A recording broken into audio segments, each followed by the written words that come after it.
Eagles OTAs are officially here, and the storylines are starting to take shape, with one in particular at the forefront of everyone's mind.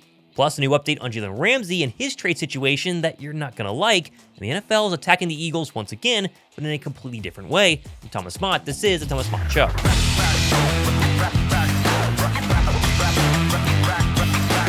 It's now been over 3 months since the Eagles raised their second Vince Lombardi trophy, which means it's been even longer since the Birds' full team actually practiced on a field together.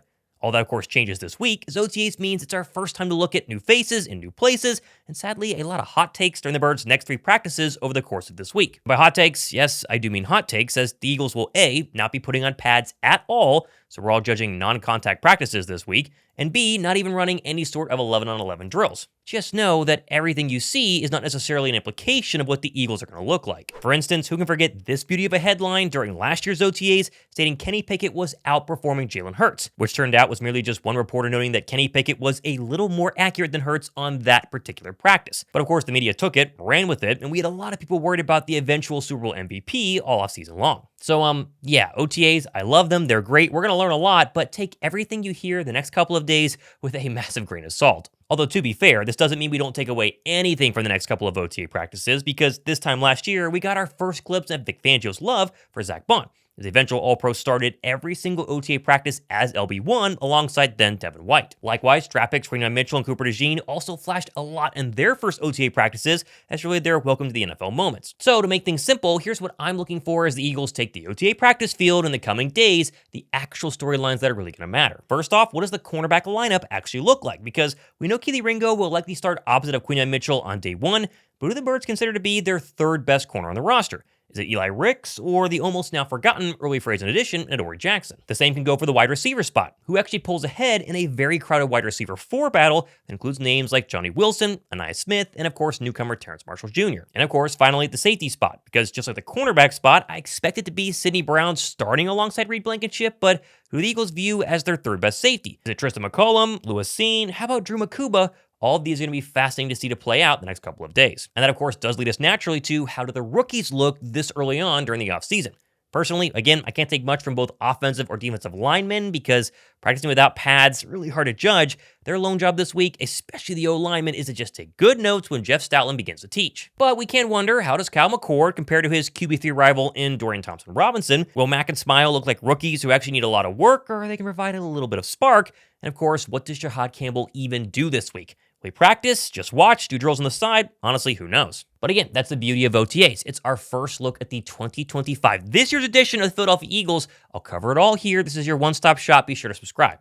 Also, most of you guys know I just got back from a 10-day trip to Europe, had a great time. Food is fantastic, but while you're there, not a ton of protein, and so my go-to protein bar on my trip was a David bar. Whether I was at the beach or out exploring or just in between meals, I always had a David bar with me. They first off taste amazing, super soft and doughy with a little bit of crunchy crisp, and the flavors are fantastic. My favorite was peanut butter chocolate chunk, whilst my wife was a big fan of the cinnamon roll. But the real kicker for me is the fact that this one bar right here, 28 grams of protein and just 150 calories, which if you're looking on the market for other protein bars, this has the highest protein to calorie ratio of any bar right now. That's literally 75% CFP, with the next highest option being at like 50%. And David bars are science-backed, with research supporting muscle gain, fat loss, and performance. They're blood sugar friendly, keto approved, and totally gluten-free.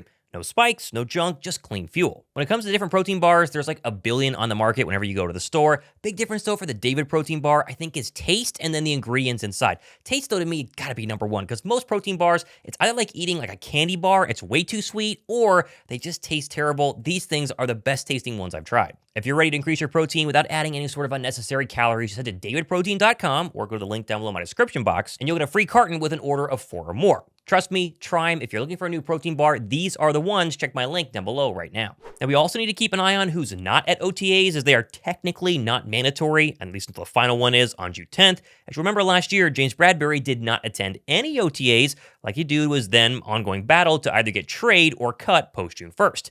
If we do see something similar this week, it would probably be Bryce Huff, who's very likely down the depth chart following his obviously being a healthy scratch in Super Bowl 59, and of course the players ahead of him. I, for one, am not predicting Bryce Huff is going to skip OTAs. If I was him making that much money, I would show up and try to, turn my career around, become an actual legit player on the Eagles this year, but if there was going to be somebody who did hold out because he knew something that we didn't, it's definitely going to be Bryce Huff. I mean, there were a lot of reports about Philadelphia shopping him during the NFL draft, and if the Birds were going to move him, it would be after the June 1st deadline, due to, of course, his dead cap hit being significantly less post-June 1. And of course, with June 1st being a few days away, again, if Bryce Huff skips, that probably is an indication he's on his way out. And I do think that leads us back to the front office for a broader discussion right now, because June 1st, again, is almost here, which means not just in Philadelphia, but players around the league could suddenly become more available to a trade or possibly even get cut, with the most intriguing option being cornerback Jalen Ramsey, who, as we talked about a couple of weeks ago, the Dolphins officially want him gone, and he's much cheaper to either cut or trade after June 1st. And of course, we're wondering, will Philadelphia make a phone call to the Miami Dolphins? There was a reporter a couple of weeks ago saying that they were in trade talks, they were discussing what it would take.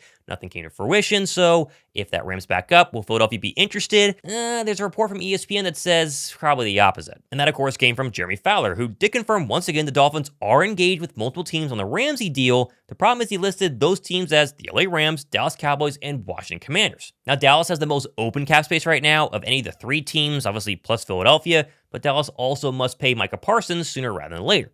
I personally keep my eye on the Washington Commanders and Rams here. Both have needs at cornerbacks and both likely view themselves as, I guess, legit threats to Philadelphia in the NFC. I mean, someone has to actually guard the Eagle receivers in the postseason. And technically, Jalen Ramsey has covered A.J. Brown, although it was a while ago. And one of their more recent battles, of course, was when Brown with the Titans, and he and Jalen Ramsey got into a few choice words after the play. And obviously, right now, Philadelphia could make a post-June 1st really big push to go ahead and trade for Jalen Ramsey.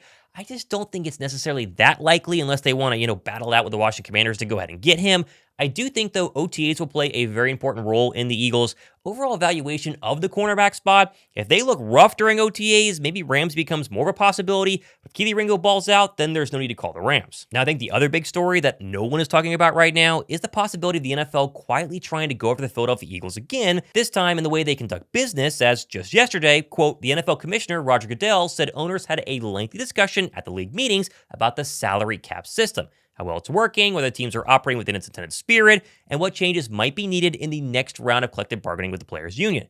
In short, owners are already looking ahead to potential changes to keep the system fair, competitive, and rent-free, which might need some translation, and Brett Coleman did just that on Twitter, saying, quote, the league is lightly concerned that cash-rich owners use void years and rolling option bonuses to continuously push contracts higher and higher in terms of cash flow, but lower in terms of cap hits, and poor owners can't really replicate that. And if you know how the Eagles have worked the past couple of years in terms of their contract extensions with their best players, this right here is a direct shot at Philadelphia. I'd say over the past 5 years, the Birds have built this quote-unquote loaded roster on this idea of void years and contracts, basically stretching out mega deals like Jalen Hurts's past the actual life of the contract in order to go ahead and save money, which is kind of confusing to explain. And so I found this awesome video by a guy named Sportsball on Instagram who wrote it all out and detailed why the NFL would want to go ahead and change this rule to probably hurt the Philadelphia Eagles. Some football teams are essentially using Klarna to buy players. Here's what I mean. In the NFL last year, there was a salary cap of $255 million represented by this box. That means the total salaries of all active, injured, practice, and even off-team players have to fit within it, and this specific box represents the Chiefs. Each smaller square is a player's salary, and you can see Patrick Mahomes takes up 14.5% of the total cap, while Travis Kelce accounts for 7.7%. Every year, teams try to fit as many great players into this box as possible, but no one gets more creative than the championship-winning Philadelphia Eagles. That's because they use a strategy called void years, which essentially kicks the can of the contract payments down the road into the future. Take Jalen Hurts, who signed a 5-year, $255 million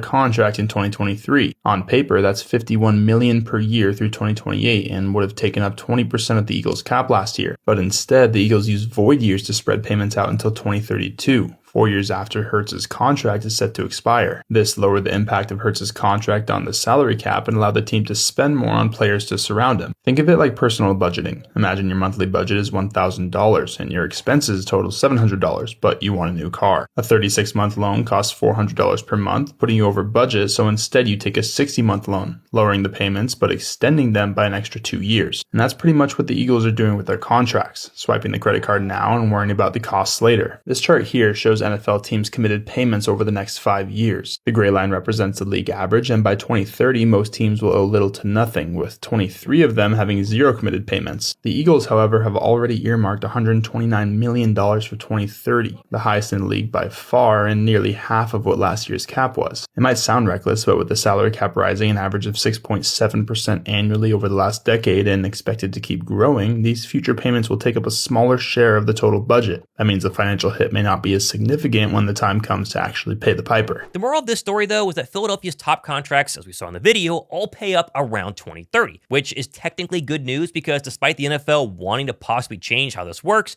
2030 is the next time they can vote on a new CBA. That means any changes to how the Eagles actually use the salary cap cannot be changed until then. So if the NFL does go away with the Eagles' void year master strategy in the future, it will happen after the Eagles' current list of star contracts are all paid out in full. And by now, you might have figured out that just like with the tush push, instead of other teams, going around and saying, you know what, the tush push works very well. Philadelphia dominates everybody. Why don't we try and duplicate what the Eagles did? Instead, they tried to go ahead and ban it and failed, but as we talked about, they'll probably ban it in the future. The same thing here goes with the void years and the salary cap situation. Most NFL teams are cash rich. Even when you say you're a cheaper NFL squad, you still make a ton of money. You could do the exact same thing, at least in the front office wise, contractually wise, that the Eagles are doing right now, but other NFL teams have not figured it out or are too scared to try it, hence why the Eagles are looking great right now and a lot of other teams are not. In the end, though, as I said, it'll be 2030. That's 5 years from now before they can actually make a change on this. And so why don't you win 2, 3, 4 more Super Bowls until then? And then, of course, Howie Roseman will think 10 steps ahead and reset and keep the Bird squad as legit and competitive as possible. Now, of course, I want to hear from you guys down below in the comments section. What are you most looking forward to in terms of whether it's the trade stuff coming up post June 1st, OTAs, who you're watching on the football field? Let me know down below in the comments section. Plenty more things happening on the channel. We'll cover it all here, including some pretty exciting giveaways happening later on this week that I think you guys are going to love. Be sure to subscribe for that. I'm Thomas Mott. This has been the Thomas Mott Show.